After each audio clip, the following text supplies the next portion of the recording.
Okay, when you're winding a bobbin, the first thing you need to do is pick out the spool of thread that you want to use with the right color. You stick it on the spool pin, and then, just like when you were threading the machine, you're going to stick it under this hook just for a little more stability. And then this is called a tension dial for the bobbin winder. So normally we don't use this little button thing, but we're going to use it when we wind a bobbin. This arrow is super important. You need to follow the directions. So this arrow, we start on this side. We're going to wrap it around once and make sure it gets inside, because that's going to make sure that the bobbin thread is tight on the side of the bobbin. If it doesn't get tight, we'll mess this thing up and it will cause problems every time when you thread your bobbin, when you sew with everything. So some people like to just slap it on here and twist this on here and it gets messy.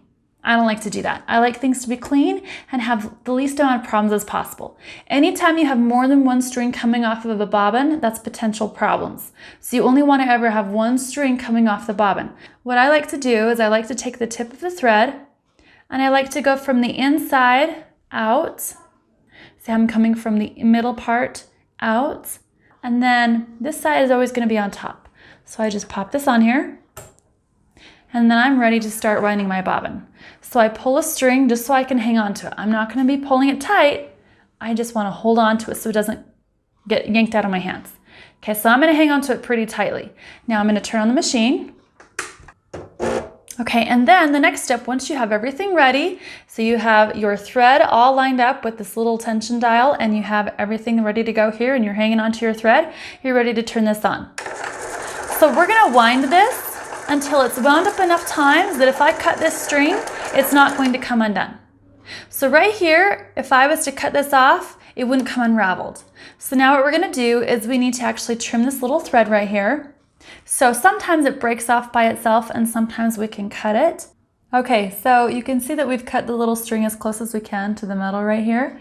Once it's been cut, then you can turn on the bobbin winder again and it will just wind things up. You do want to make sure and double check with your spool over here to make sure it didn't accidentally get twisted around your spool pin when you stopped, because sometimes it likes to do that.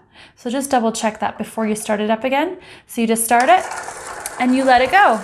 You can either wait until it stops itself, or if you want to stop it at a certain point, you can stop it at any time.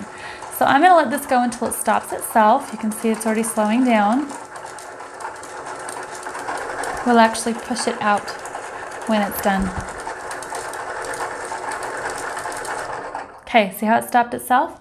Now something happened over here that I want you to see. When this stopped, it actually twisted thread onto the spool pin. You need to watch out for that, because if that happens and you rethread your machine and you aren't paying attention to this, it might get stuck on the spool pin and that will snap your needle. So that's something important to remember. When this is done, you just make sure it's off all the way. You pop it straight off, and then if you have scissors you can cut it, but there is a blade right here, you can just slide it in and cut it, and that's how you wind your bobbin.